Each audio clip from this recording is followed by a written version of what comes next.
Hi, this is Alicia from the Pretty Brown Eye Reader. I am coming with my first video for Booktube. I wanted to do an introduction video, and I thought one of the easiest ways to introduce myself is just to talk about some of the bookish things that I'm doing. The main bookish thing that I probably do is I coordinate a book club at my local library. The purpose of the book club is to read African American authors. The director of the library had the idea to do this in 2004 because she wanted to increase the readership among African Americans in the community. So she thought of the book club, and for a while, library employees were leading it, but after retirements and sicknesses, there was no one left on staff that had the capacity to do it. So they asked a community member, and they asked me, and I said, yeah, why not? So for the past year and a half, I've been coordinating this book club, and it's quite interesting. The club is growing tremendously, and people that don't even attend the meetings are still reading the books. So the director's initial objective has been met, and people are reading more African American authors in our community. So that's a great thing. Um, I would like to talk about some of the books that we're going to read in the next couple of months. Next month in April, we will be reading Nikki Giovanni's book, Chasing Utopia. April is National Poetry Month, so we're reading Miss Nikki Giovanni, and we'll discuss. And I haven't quite figured out how we're going to do the discussion yet, but I'm sure it'll be interesting whichever way we decide to go with it.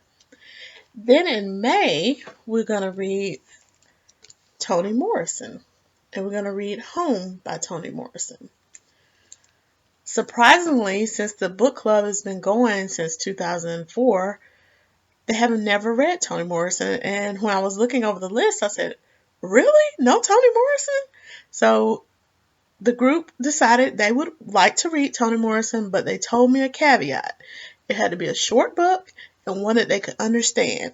And if it was a difficult one, I need to figure out how they can get college credit for it. So I was like, okay, guys, we'll do something, something that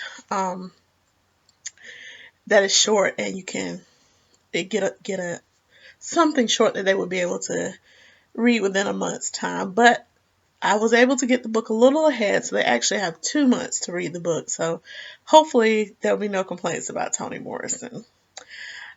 We do break in the summer times for our book club, so after the summer I'll come back with whatever we're going to read in the fall. So the next bookish thing I've been doing is the March Mystery Madness. I am not a big mystery person, but I am trying to push myself to do more, to read different things.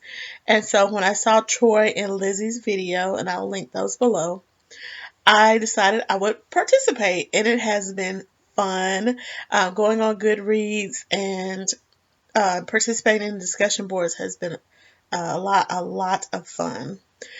So for the March Mystery Madness, the first thing I read was a little nostalgic book, Encyclopedia Brown, The Boy Detective. So it brought back a lot of memories of first learning to read and how exciting it was to try and figure out all the cases that Encyclopedia Brown did. Surprisingly, about half of them I couldn't figure out, but half of them I did, so I felt kind of smart with Encyclopedia Brown. The second thing I did was to listen to an audiobook by Anne Rule.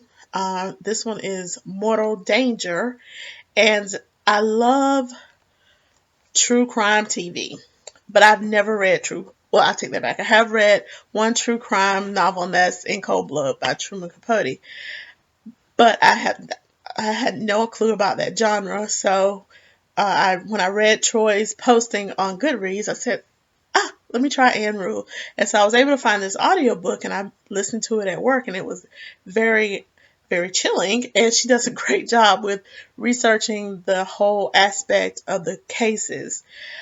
I was a little surprised. I just thought, I watched so much ID and First 48, all those different type of true crime shows, I was like, surely I've seen some of these cases.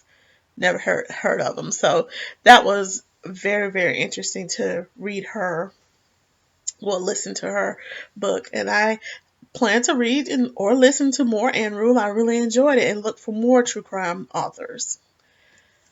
The third thing I read for March Mystery Madness is South by Southeast,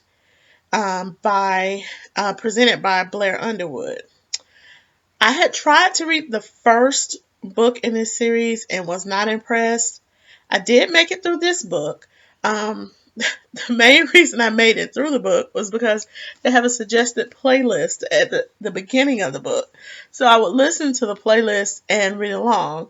But since some of the same reasons why I didn't like the first book kind of kept creeping back up in that book, I felt like it was a lot of keep talking about Tennyson, and I didn't get enough of a mystery of what was going on. And I had figured out who the killer was before it was revealed in the story, and so I was kind of, as I was reading, like, okay, when is this going to end? When is this going to end? When is it going to end? And so I wasn't all that impressed. I didn't think it was a bad book. The writing was pretty good. It's just, for some reason, those books were not set up to something that I like. So that's what I've been doing for March, reading some mysteries, which is something new for me. But I also was able to read a nonfiction book, and this book is called Undivided, and it's by Patricia Raybon and Alana Raybon. What this book is about is the mother, Patricia. She is a Christian, and her daughter, Alana, is a Muslim. And so the book talks about their relationship and how they come together as mother and daughter. The book is told in back and forth conversation between the two of them. I think I was looking for something different than what the book actually was able to accomplish. I was thinking that I would see more of how two different faiths can coexist in the same relationship space, but I didn't really get that. I got more of it that it was a family having issues and what family doesn't have issues, and that we have to love and support each other through those issues. The faith really didn't, to me, come across as being something that was primary to the story. Even though there were verses from the Bible and the Quran in there, it didn't come across to me with that. It wasn't a bad book. It's just, if you're looking for it for some kind of reconciliation between Christianity and Islam, it doesn't do that. So that is kind of a wrap up of what I have been doing over the past month, and hopefully it's an introduction to who I am as a reader. I look forward to making more videos, and thanks for watching. Please like and subscribe, and I'll have my links to social media as well in the box. Thanks. Have a great evening or great day, whatever you watch this video. Bye.